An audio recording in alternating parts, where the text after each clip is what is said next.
Chers téléspectateurs, messieurs, mesdames, nous sommes heureux de vous présenter l'Église du Seigneur Jésus-Christ.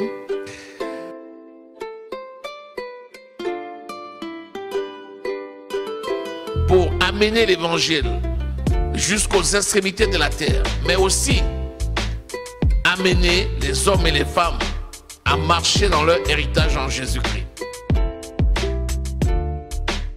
Dès lors que nous avons cru, la parole de Dieu nous a été confiée et cette parole nous dit que les miracles accompagnent ceux qui ont cru. C'est une réalité à l'Église du Seigneur Jésus-Christ. 2 Corinthiens 13, verset 5, je lis la parole. Examinez-vous vous-même pour savoir si vous êtes dans la foi. Éprouvez-vous vous-même. Ne reconnaissez-vous pas que Jésus-Christ est en vous? À moins peut-être que vous ne soyez réprouvés. Alléluia. Éprouvez-vous vous-même. Si vous ne voulez pas que le diable vous éprouve pour vous vaincre, apprenez à vous éprouver vous-même. S'éprouver, c'est définir des épreuves spirituelles pour s'exercer soi-même à remporter des victoires, de manière à anticiper et à être prêt. Dans la vie, on fait ce qu'on appelle des exercices d'évacuation par rapport aux incendies, par rapport aux attentats.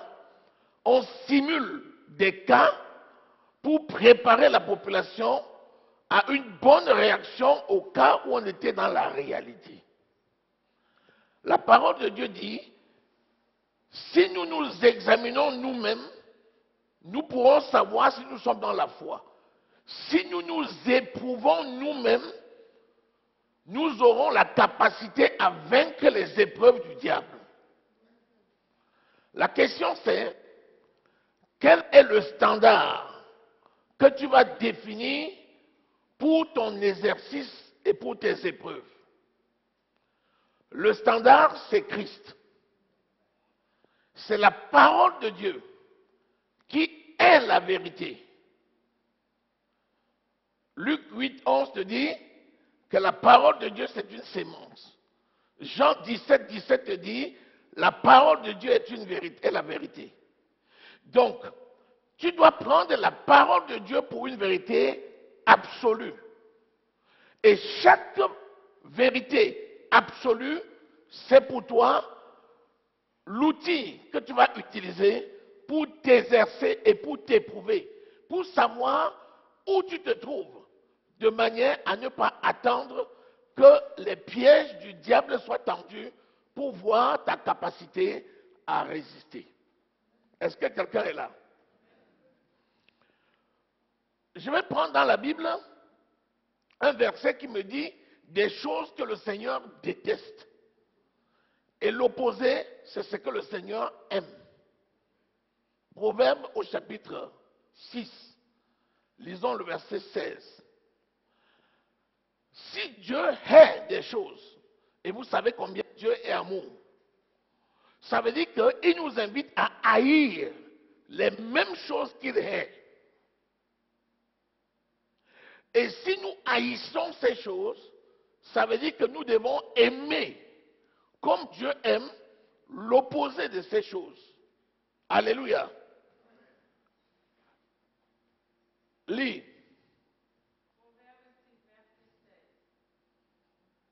Il y a 6 choses que est l'Éternel, et même 7. Bien. C'est encore mieux, non? 7. Il y a 7 choses que l'Éternel hait. Donc prépare ton cœur. Quand tu écoutes ces choses-là, tu dois haïr ces choses-là. Toi aussi. Et le contraire, aimer. Allons-y. Qu'il a en horreur. Les yeux hautains. Les yeux hautains. La langue menteuse. Les yeux hautains. Les yeux hautains, c'est quoi? C'est l'ego, c'est l'orgueil. Les yeux hautains, quelqu'un qui voit les autres de haut. Tu es haut perché. Les autres, pour toi, c'est des sauterelles. C'est des fourmis. Tu es qui? Tu me connais? On a fait nos classes ensemble. Est-ce que quelqu'un est là? Amen.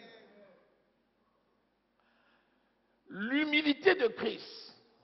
Philippiens au chapitre 2, verset 7, 5 à 7.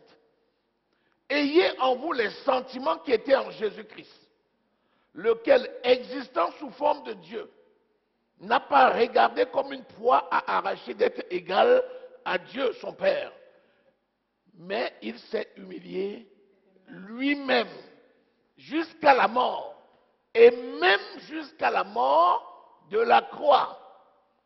Et c'est aussi pour cela que Dieu le Père l'a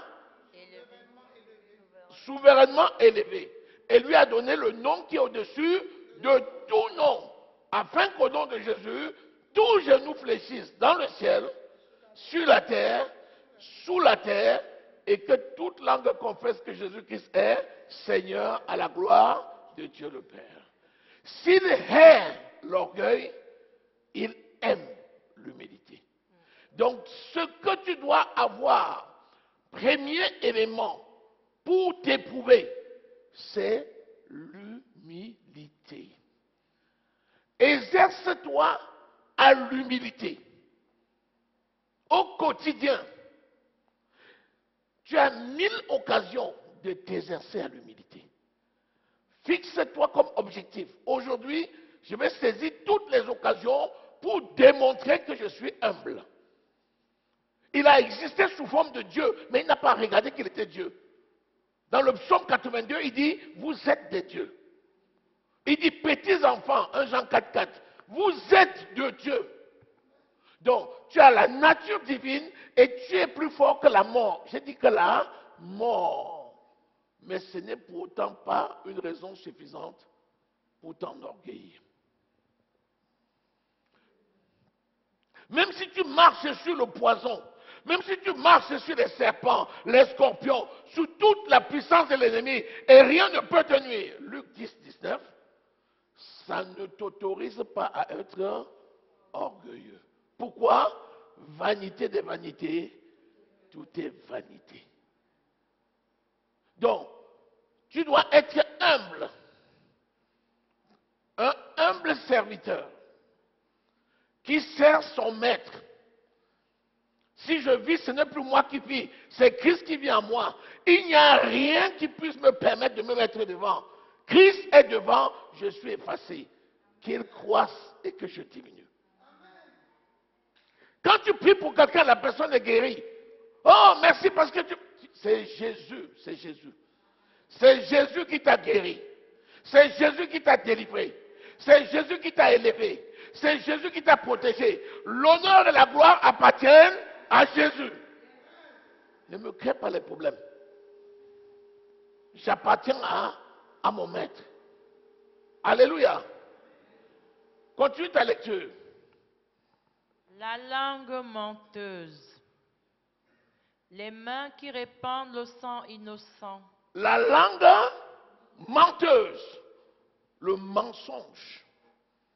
S'il y a quelque chose que Dieu hait, c'est le mensonge. La parole de Dieu, c'est la vérité. Jean 17, 17. Exerce-toi à vivre dans la vérité tous les jours de ta vie.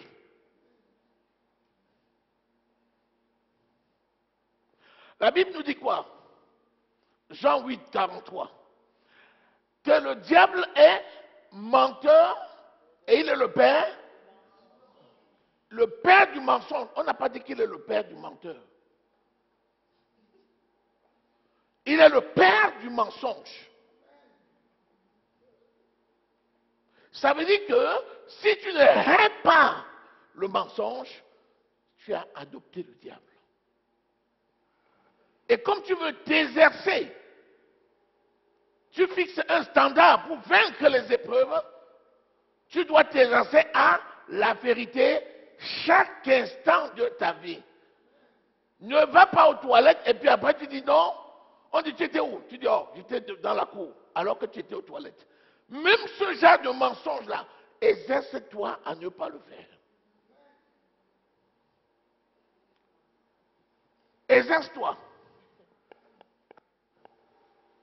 Il hait le mensonge. Donc je hais le mensonge. Il aime la vérité. Donc j'aime la vérité. Deuxième chose, la vérité. Première chose, l'humilité. Deuxième chose, la vérité. Continue. Les mains qui répandent le sang innocent. Les mains qui répandent le sang innocent, c'est quoi? Le meurtre. Répandre le sang, c'est tuer.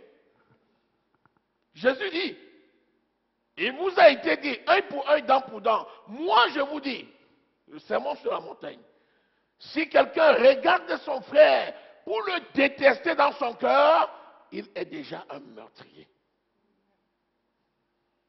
Ça veut dire, exerce-toi à donner la vie. Et on dit quoi? Les mains.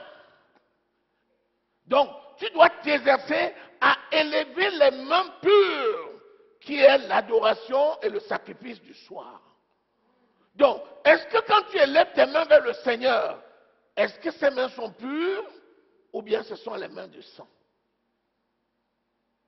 Donc tu te dis, moi, chaque jour, je ne vais pas élever les mains en vain.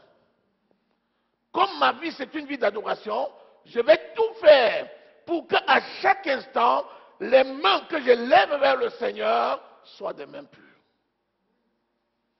Et tu fixes ça comme une autre épreuve. Tu t'exerces. Tu t'exerces. Tu t'exerces. Même si quelqu'un t'énerve, exerce-toi en bénissant la personne. Il dit, bénissez ceux qui vous haïssent. Aimez vos ennemis. Priez pour ceux qui vous haïssent. Ne maudissez pas, bénissez seulement. 1 Pierre 3, 9. Donc tu dois t'exercer. Au lieu de tuer, tu dois bâtir. Ah! Alors que dans le cœur, tu dis, qui crève. Tu l'as déjà tué. Tellement il t'énerve. Qui crève. Tu l'as déjà tué. Personne n'a vu le sang. Mais Dieu a vu le sang sur tes mains. Parce que tu l'as livré à Satan. Rappelez-vous que ta bouche sera la bouche de Dieu. Quand tu dis qu'il crève, tu l'as livré à Satan. Quatrième. Le cœur qui médite des projets iniques. Le cœur qui médite des projets iniques. C'est quoi un projet? Un projet, c'est quelque chose qui est planifié. Un projet inique. Tu dois avoir des projets de justice et non des projets iniques. C'est quoi un projet? Je me lèverai, j'irai en ville faire mes courses. Si jamais il a le malheur que je le rencontre, il saura de quel bois je me chauffe. Projet unique.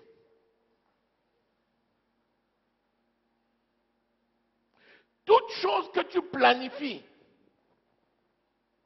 c'est planifier un meurtre. Quand ta conscience commence déjà à mettre les planifications pour quelque chose de mauvais, tu stoppes net. Tu changes de direction. Or, rappelle-toi que les ennemis, tu les as partout. Les situations difficiles, tu les as tout le temps. Donc, c'est une opportunité de saisir cela comme étant une épreuve pour que tu puisses mettre là-bas à un niveau où tu vas constamment être en train de refuser de planifier le mal, planifier le bien et bénir. Alléluia. Est-ce que quelqu'un est là? Est-ce que quelqu'un est là? Ça fait combien? 4 choses déjà. Imaginez-vous ces 4 choses. Si tu fais le contraire de ça, imagine-toi ce que Dieu est. Si c'est toi qui aimes ce que Dieu est, comment peux-tu prétendre être enlevé? Il n'y aura pas d'enlèvement. Donc nous devons nous exercer à être prêts. Car le Seigneur viendra à l'heure où personne ne s'attend. Comme un voleur, il faudra être prêt. C'est pourquoi, à chaque instant, nous devons fixer ces épreuves et nous exercer sans qu'on ait besoin d'attendre que le diable vienne nous imposer des épreuves. Alléluia. Continue la lecture. Les pieds qui se hâtent de courir au mal. Les pieds qui se hâtent de courir au mal, c'est faire sciemment le mal. La méchanceté, ce sont des actes que l'on commet volontairement. Celui qui se hâte, c'est quelqu'un qui n'a aucune continence. Il est prompt à faire ce qui est mauvais. Alors que nous avons reçu la nature divine, une nature de bonté. Le fruit de l'esprit, c'est quoi? C'est la bonté. Donc, quand tu te rends compte que partout où il y a des sales coups, il y a un problème. Le pied se hâte, ça veut dire, tu es prompt à être là où il y a quelque chose de mauvais, change vite. Tu es quelqu'un qui donne la vie. Et tes pieds doivent courir pour donner la vie et non pour commettre le mal. La Bible dit que tu dois surmonter le mal par le bien. Donc, le bien, s'exercer à faire que du bien, y compris à tes ennemis, y compris à ceux qui te maudissent, y compris à ceux qui te détestent. Faire que du bien, s'exercer. Alléluia. Ça fait combien? 5. Continue. Le faux témoin qui dit des mensonges. Le faux témoin. Nous avons déjà vu les mensonges, mais là c'est le faux témoin. Le faux témoin, c'est encore qui?